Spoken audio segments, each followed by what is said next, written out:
Hello guys, papakita ko gagawa tayo ng chicken and mozzarella cheese. Chicken and mozzarella cheese. So, yan lang guys, kailangan tayo ng chicken breast. In-slice natin ng butterfly slice. Tapos nilatag natin sa baking pan. Tapos nilagyan na natin ng ingredients for marination. Mayroon tayong nilagay din na sweet paprika. Yan po yun. Naglagay din tayo ng garlic powder, pero nauna na yung salt and pepper dyan. Mayroon na rin yan dyan, cayenne pepper. Yan, kabilaan lang lalagyan natin yan. Yan. Ganyan lang natin, hindi natin kailangan lamas-lamasin maigi. So after na mailagay na natin yung mga dry ingredients, mag-additional tayo ng seasoning dyan, kunti lang, para maano lang yung lasa niya, lumitaw.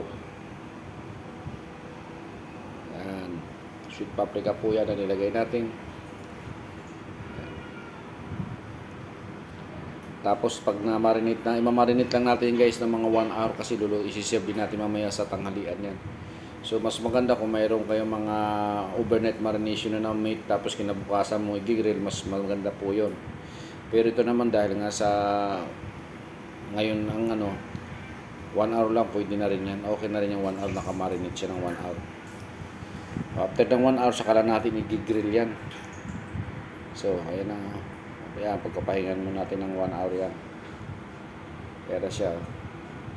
Tapos na-grill na natin yan, ganyan na. Grill na natin ng 2 minutes each side. Tapos ilalagay ulit natin sa baking pan. Tapos naglalagay tayo ng mustard sa ibabaw. Yan.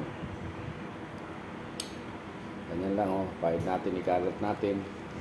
Tapos pag nilagay na natin yung mustard, maglalagay tayo ng mozzarella cheese.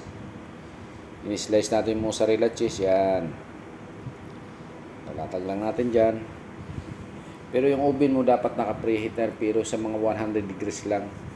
Hanggang sa ma-melt lang yung cheese, kasi isi-serve na naman natin yan. Ayan lang, ayan, may cheese na siya sa ibabaw, mozzarella po yan. Tapos talagyan natin ng parsley. Mas maganda yung mayroon nakikitang green. Dagdag takam din yan. Ayan, may parsley sa ibabaw. Ayan.